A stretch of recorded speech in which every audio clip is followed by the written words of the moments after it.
All right, well, here on pilottraining.ca today, we've got some really exciting bonus footage for you.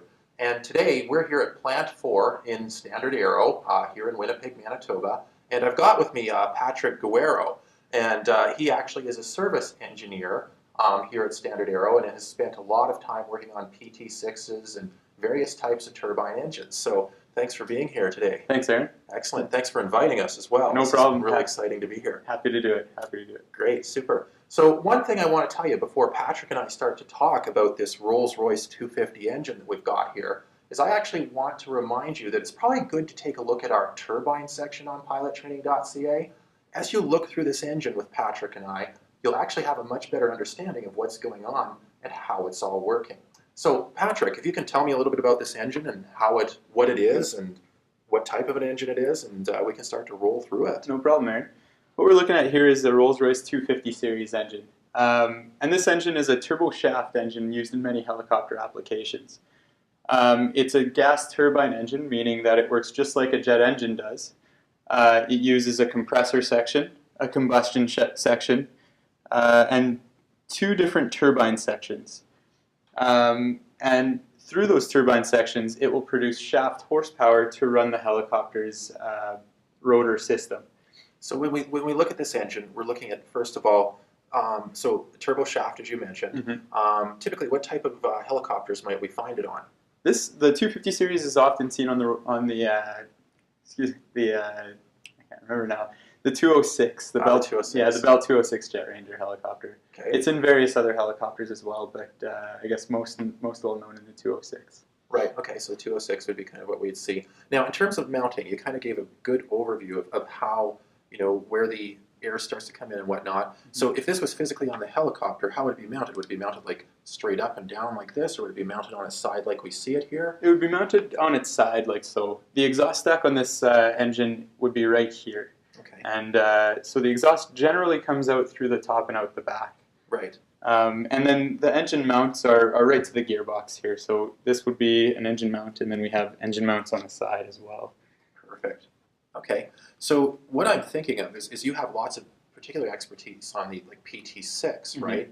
And one of the things that really struck me, first of all, and we'll go into this in a little more detail in just a few minutes, is it's kind of a reverse flow, but it's kind of not a reverse flow. Exactly.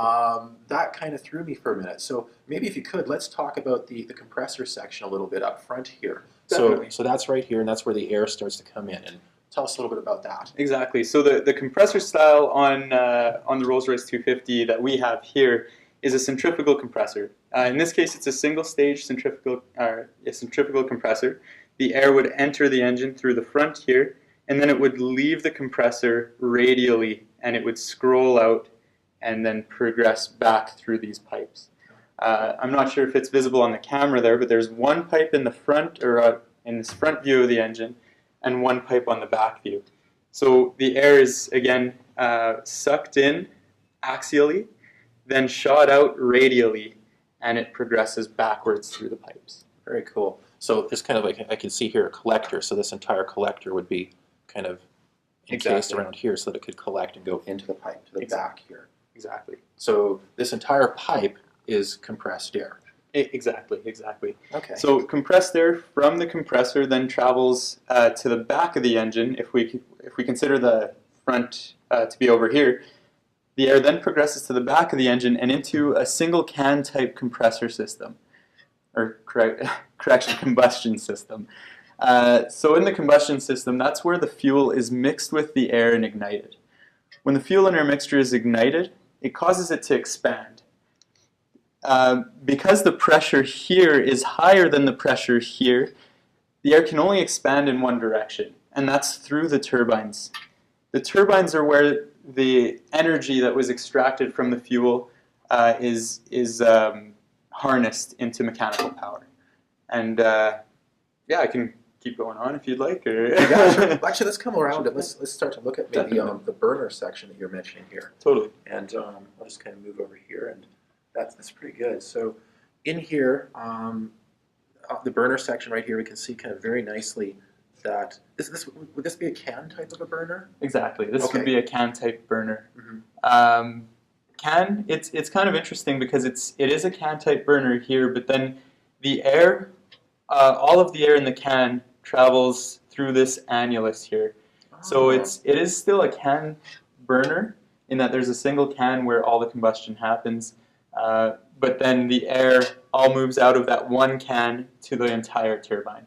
On some larger gas turbines, there will be multiple cans arranged all the way around the turbine, and each can feeds a small portion of the turbine. Right, very neat. So also, of course, I use the analogy in the turbines demonstration that, basically these are like a big barbecue in a sense. Totally, yeah. And to get this fuel in here, of course, the air's coming in, you've got the fuel being entered, you got to ignite it. Totally. So how do we ignite it? Where are the igniters? We ignite in this engine with 2 igniters, just at the back here near the fuel nozzle.